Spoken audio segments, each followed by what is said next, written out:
Wait a sec, how many views have you gotten? In the last 2 months, over 250 million views. How many subscribers have you gotten? 1.2 million. Starting from basically nothing? Yeah. Meet Sam, a 15-year-old who has officially solved YouTube Shorts. He's got over 1.2 million subscribers and over 270 million views. And the crazy thing is, it's only taken him 3 months. And then, just to show off and prove it wasn't luck, he started another channel and went from 0 to 160,000 subscribers in a little over 30 days. So how does he do it? Well, I interrogated Sam to uncover exactly how he makes shorts go viral, the specific editing techniques he uses to stop people swiping away, how he uncovers viral ideas, and a secret engagement hack that explodes his comments. In total, since you started, what kind of stats are you pulling in terms of views, subscribers? Subscribers, I have recently reached around 1 million subscribers. Views, I've crossed 200 million views just a few days ago. And how long did it take you to get those? Just 2 months. Do you think that anyone can succeed with shorts if they follow the right process? 100%, 100%. It's very simple. The first thing you should look at is searching for a good niche to get into. I would literally just spend hours on YouTube scrolling shorts, see what's being recommended to me. And I would also go into incognito. So I get recommended the best and most engaging content and just watch hours of shorts. If I find a viral short and I'm like, I could recreate this, I would then go onto the channel. And if I see that was their only viral short and then every other short has like, a few thousand views, then that's probably not a good niche to get into. But then if I go into their channel and every single video is constantly hitting like millions of views, then that's something I'd consider. I'd say probably a channel that's almost on every single video is hitting over 500,000 views, preferably a million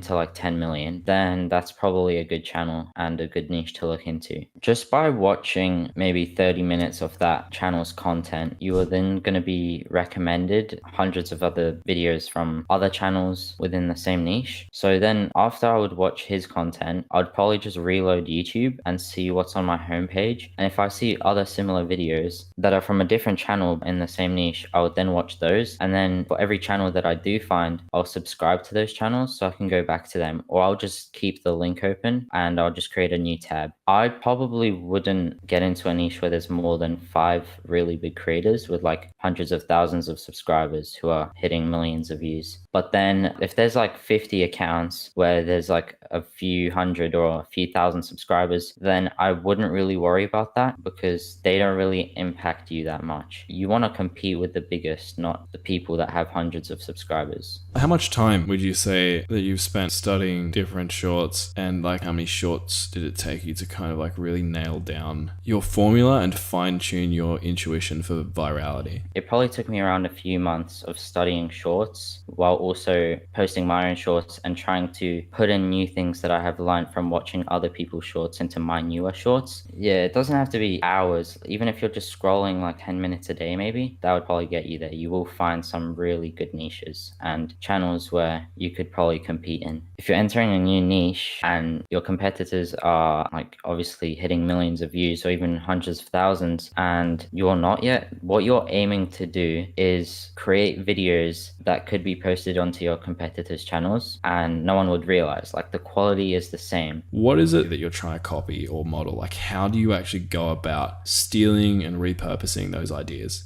I have to make it unique, so it's not like completely directly copying, but I will almost create the exact same short, but in my style. And you probably see it a lot, like thousands of people copying Mr. Beast, and there's even like hundreds of people trying to copy me using similar titles or just general ideas or using the same phrases or words within their videos. You just want to look at their short, what they've titled it, and slightly change it. When I first started, I directly copied my competitors. I would look at their latest videos, what they're titled, how long they were, for how fast paced they were, and also how recently they posted those videos. And I compare them to the amount of views they got. You will notice why that video went viral, and you sort of just want to replicate that video, whether it's the idea or editing style. I take the best parts from their channels and then start thinking of ideas for my own shorts. Go to 5 of your competitors' channels, look at their most viral videos and take bits and pieces from all of them to create your own video. which has a really high chance of going viral. So sometimes I'll go ahead and literally just take their most viewed video, I'll copy their script, and then I'll replace all their content with my own, but it's still following the same formula. It sort of gave me an understanding of how to create these viral sort of concepts and ideas. So if you're a beginner, if you have only a few hundred subscribers or even a few thousand, directly copying some of the top creators can actually be very beneficial. And over time, your style will sort of just develop and you'll adapt in your own way. I want to play devil's advocate for a minute because there are two camps. There are people who say you should model what works because the amount of things that don't work are far more numerous than the things that do. And on the other hand, there's also a camp of people that say be as unique as possible and that's how you stand out. That's how you'll be successful. What would you say to someone who is like, no, you should just be as unique as possible and don't copy anyone? Being extremely unique and completely different to everyone else, these days it's almost impossible. There's most likely someone who's already done it before. So in a way, you're always gonna be like the second person to do it. You're never gonna be completely original. That's just up to them if that's what they believe that's right. But I feel like it'll be a lot harder to gain any success than if you're gonna copy others or at least take ideas from a bunch of other people to sort of create your own content. What are the specific elements that you pay the most attention to? When I create a short, obviously you need the hook, which should be around 2 to 5 seconds. And then you should explain a bit more so viewers understand what they're watching and why they should continue watching. So in the hook, you want something unexpected, whether it's weird, funny, or just doesn't really make sense. Then you sort of want to get onto revealing to them why they should watch the short, like what they're going to see at the end, like sort of hint at what's going to happen, but don't exactly reveal it to them. So they'll want to stay till the end. Then you want to deliver, because if you don't, then they'll just scroll away and they'll be unhappy. They're not going to like your video and they're not going to want to comment either. You'd probably see it in Mr. Beast's shorts. You sort of see the first second something crazy happens, and then obviously by the end of the video he delivers and it's exactly what's said in the title, and it was genuinely interesting where people would want to stay and watch until the end. Is there a way that you sort of gauge whether or not something is interesting or controversial or random enough to work versus like something else that isn't? Like, how do you figure that out?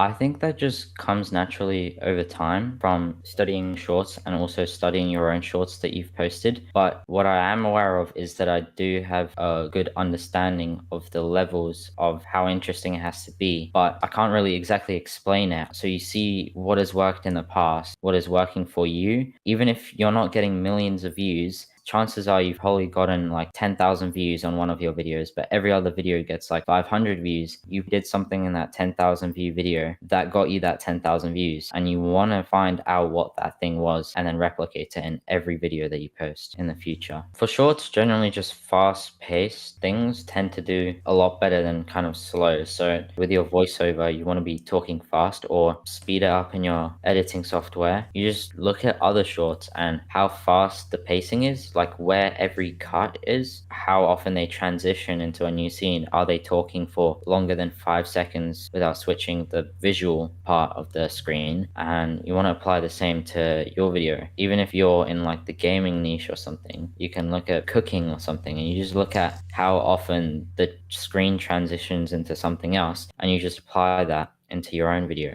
For you, is there like a general best practice? I wouldn't say there's like a amount you should have, but I probably wouldn't keep something on the screen for like longer than 5 seconds. So one sentence should be shorter than 5 seconds. One of them could probably be longer, but it has to be a good sentence. It has to be something that provides value and will keep the viewer listening. In terms of length of time, my videos are generally around 40 to 50 seconds. How did you decide to make 40 to 50 second long videos? I just looked at my competitors and looked at their most viral videos and they just happened to be that long. I just emulated that. I made my voiceover that long and just a general video that long because that's what was working for my competitors. Assuming you have a good idea, general content, decent hook, that kind of stuff, what are some of the most important things that you do that help you go viral and get more views, in your opinion? The other day, I was actually on the bus and I was watching a guy scroll YouTube shorts and one of my videos popped up on his screen. He wasn't wearing headphones or anything, so he was obviously just reading the captions that were on the screen, and if there were no captions, he would have just scrolled straight past my video. Captions on the video are extremely important. You want nice, bold, big font, and you preferably want all caps so it's easier to read. And then another thing I do is I often encourage people to comment on my videos. What is it about getting people to leave comments on videos that you think helps the video blow up? When they're commenting, the video is still playing in the background for them. Even if they're just reading a bunch of other people's comments, the video may replay like 2 or 3 times until they finish reading all the comments and they decide to scroll away. So they've just given you like 200, 300% average view duration. I think a lot of people think about comments as in like the more comments you can get, the more engagement the algorithm sees, and so the more it pushes your short. Yeah, so it doesn't really matter about the amount. It's more about people just scrolling and spending time on the video itself.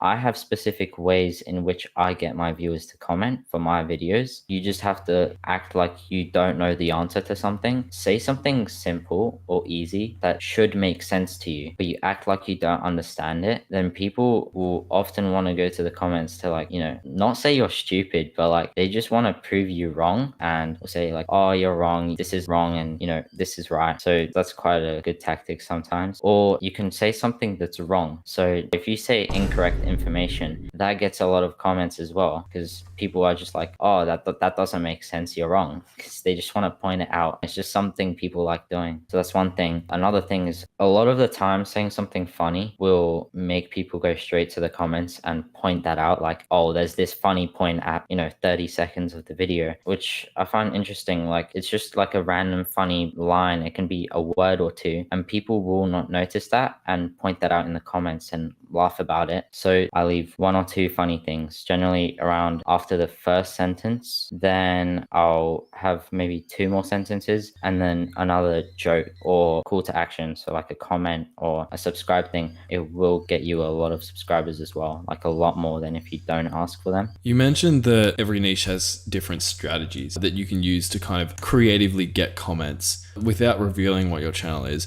what are some of the specific strategies or calls to action that you use to creatively get comments, or to get people into the comments so that they then get caught up reading other people's comments and like watch your video 600 times? Saying things like, it's impossible to do this, and it's obviously not. It's a very easy thing to do. Anyone can do it. So me saying it's impossible will make people go to the comments wanting to prove me wrong, so they just end up commenting. And that just gave me a comment, and there's a bunch of people going like, haha, I did it, you said it's impossible but I did it. That just gets you comments. So saying it's impossible to do something but it's actually really easy to do that thing, that will get you a lot of comments, and that also helps boost your video. And then at the end, I'd often end the video with like a question or point something out that sort of doesn't make sense, where viewers go to the comments to look for answers. In your experience, I know you tried out like a bunch of different call to action comment challenges. What would you say are like the top 2 to 3 specific ones that you think had the biggest impact? Something that can apply to everyone from all over the world, so everyone can participate, is best. So something to do with name, age, or even just country, where they're from. So if you say comment where you're from or something and see how many other people are from that same country or something like that, everyone watching the video can participate. It applies to everyone. And then there's time. So you say, what time is it for you right now? And people will go and look at their phone while they're checking their time. Your video is still playing, so that's giving you extra audience retention. They check their time, oh, it's 6 p.m, so they go and comment 6 p.m, and then 10 other people, it's 6 p.m for them as well, and then they comment under that comment, and it just leads to a chain. How do you transition into something like that? Do you just kind of throw it into the videos randomly? I kind of just throw it straight out of nowhere. It's kind of catch people off guard. If you sort of slowly get into that, people will lose interest and they'll be like, oh yeah, he's just trying to get comments. But if you're talking about something interesting and then you suddenly blurt something out like that, people will want to comment and they won't really think about you trying to get them to comment. They'll just do it anyway. It's like a pattern interrupt almost. Yeah, so they're just watching this really engaging piece of content, and then you just, what's the time for you right now, you know? And then they just go and comment the time and just give you extra audience retention. From there, when it comes to actually posting the short and preparing the short to go live, is there anything in particular that you do that you think is important there? Or none of that stuff really matters that much? It's all just about the idea, title, and the actual content? I don't really focus on tags, descriptions, and hashtags and things like that. I don't really think about that. My videos go viral without me thinking about that stuff. It's just best to focus on quality and idea of video. Do you pay much attention to the analytics of your shorts once they've gone live? Yes. What analytics are you studying most intently? Are there any benchmarks that you're trying to be more than or less than? Yeah, so I straight away look at view to swipe ratio. I want 80% viewed and 20% swiped away. So when people scroll onto a short, if they decide to view the short, then they'll count as viewed. But if they swipe away from the short, like on TikTok or YouTube or Instagram, then that's the swipe ratio. I have had videos that have gotten to 10 million views plus with only like 70% view ratio. So it's possible, but if I hit that 80%, then it's much more likely to go viral. What else do you look for? The view to swipe ratio is extremely important, but it is probably secondary to the average view duration. And I want an average view duration of probably 40 seconds plus, so around 80%. Do you find that 80% average view duration or the average percentage view decreases as the short scales up and gets a lot more views? It does decrease, but not drastically. Sometimes my average view duration is 46 seconds when I first post the short, and then, you know, maybe 10 million views later, it's on 43. So it's only like a 3-second difference. So it's not too big of an impact. Other people tend to study other things from like where the viewers are and what times they're most active and things like that, and try to schedule posts. For me, those two things doesn't really matter. So we've talked about the things that we want people to do that are very important. What are the specific mistakes, either at a really high level or even at like a specific technical editing or scripting level, that you see shorts creators make that are stopping them from getting views? I think the biggest mistake is people often stick to their videos and the way they create them, and they just keep doing that and they don't try to adapt or improve. So you always want to try and make your videos better and better. So if you are posting in a niche where, you know, you're on a few thousand subscribers or even a few hundred, and you're trying to emulate someone who has 100,000 subscribers and gets like hundreds of thousands of views per video, and you post 10 videos that you think are of the same quality or similar, or it's the same style of video, and you don't even get like one viral one, you are doing something wrong. And the best thing to do in that moment is to directly compare your video compared to their video. So how long it is, how long each sentence is, how often you transition, even just the title of the video, the music you're using, the style of captions, all these tiny things. Everyone's aware that they should be good, but their competitors are always doing these things better than them if they're not getting the same results. Were there any examples of like really, really small things that maybe your competitors were doing that you weren't, that when you started doing them blew you up?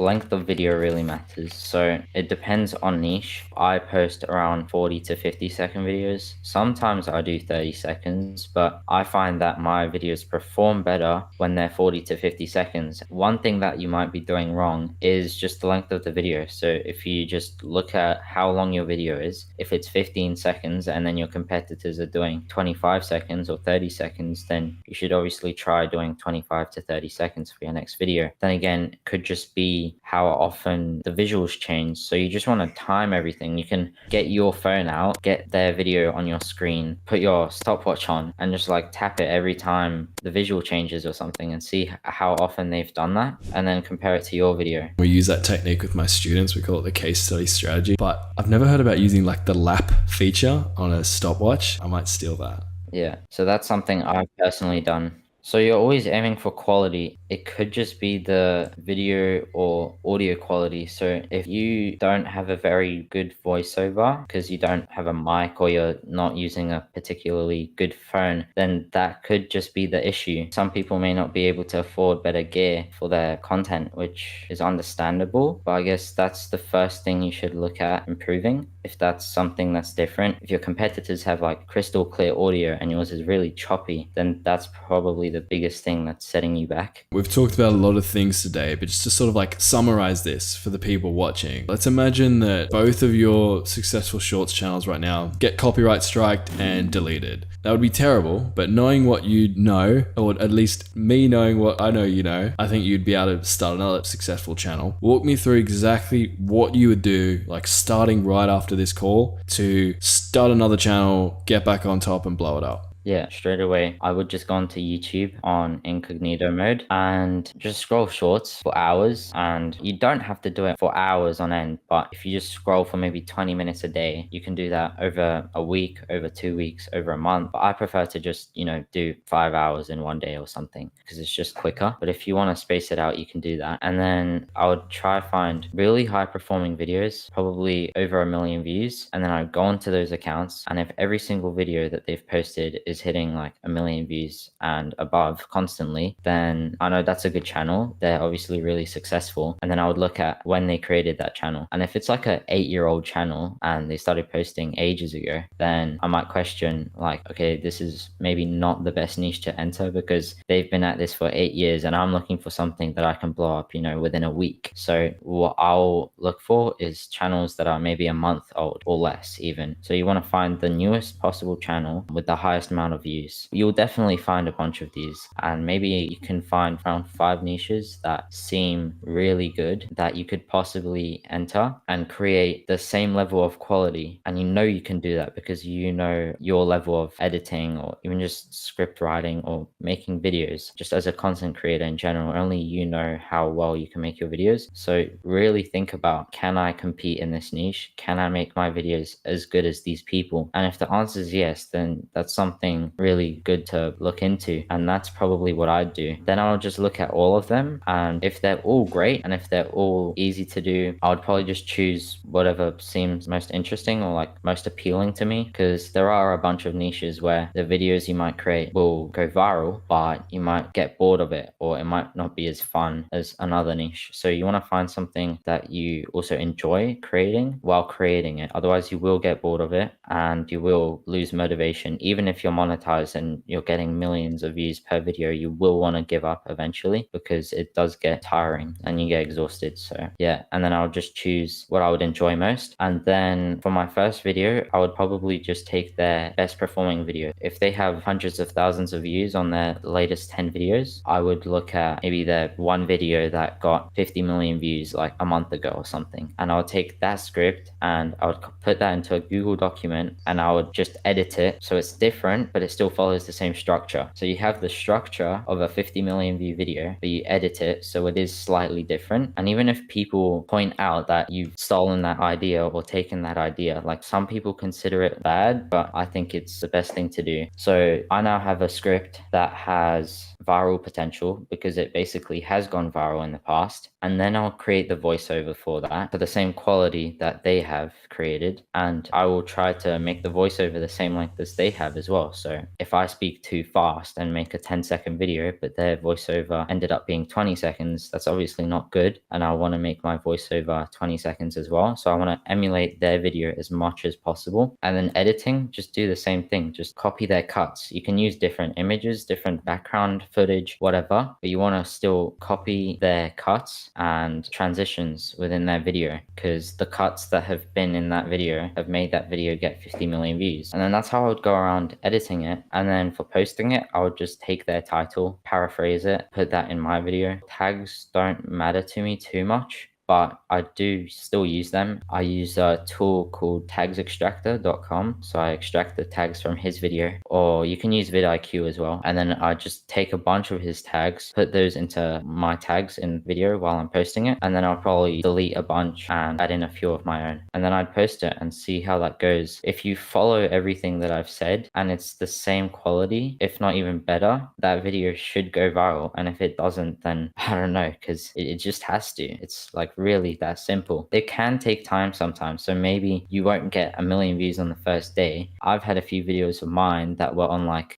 20,000 views, and they suddenly spiked up to 2 million views after like a month. But it should give you results pretty quickly. I'd say I'd make around 5 to 10 videos, and if you haven't gone viral by then, you might have just chosen the wrong niche, and I'd just start looking for a new niche again using the same tactics that I discussed before. And that's it really. That was a masterclass. If you watch this video and listen very carefully to everything I've said, I guarantee you that you will succeed. If you would like more in-depth help from someone like myself on growing your YouTube channels, you can check out the link down below. I do have a program that should help out with getting views. It goes into a lot more detail, gives you more personalized advice, and will help you get a hell of a lot more views and subscribers. Link to that will be down below if you're interested. But if you're not ready for that, here's another video you can watch where I'll share 28 YouTube Shorts secrets that feel illegal to know.